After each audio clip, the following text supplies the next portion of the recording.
Cases of the flu in Northeast Tennessee are surging, just like in many areas of the country. It's our top story on this Tuesday night. Thanks for joining us. I'm Casey Marlar. I'm Sarah Diamond. One area that was particularly hit hard was Sullivan County. Data from the Tennessee Department of Health shows the county had a very high level of the flu. News Channel 11's Haley Pitcher spoke with health experts to find out how we can stay healthy during the surge. Haley? Thanks, Sarah. With the new year comes a new flu season, and it seems this year's flu is hitting the Northeast Tennessee hard. According to the Tennessee Department of Health, our region was ranked high in flu cases just last week. I spoke to Northeast Regional Health Center's director, who described new strains of influenza and how we can stay healthy.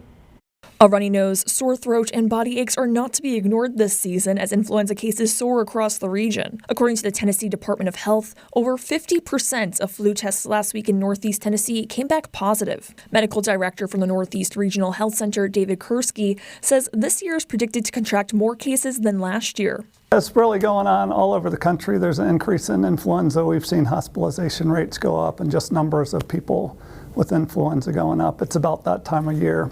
It does look like it's going to be a more severe flu year like it was last year. Influenza A is the most common type of flu, but recently strains like influenza B and H3 have crept up, leaving those who are ill with more severe symptoms like shortness of breath and intense headaches. The flu just mutates every year, which is why we have to have a new flu vaccine every year. Like you can't just get flu vaccine once and be good. So we have to make a new flu vaccine because it's always changing a little bit. Certain demographics like infants, pregnant women, and seniors are at risk for these new flu variants. Kursky recommends get a yearly flu vaccine and for those affected to visit the doctor. Certain people can be high risk for having severe flu and can benefit from antiviral medicines to help them to prevent severe complications. So, those most vulnerable people, we encourage them to get vaccinated and also contact their doctor if they think they have the flu in case they need an antiviral. Kursky adds to stay home and rest if you are ill and get the flu vaccine as soon as possible. Sarah?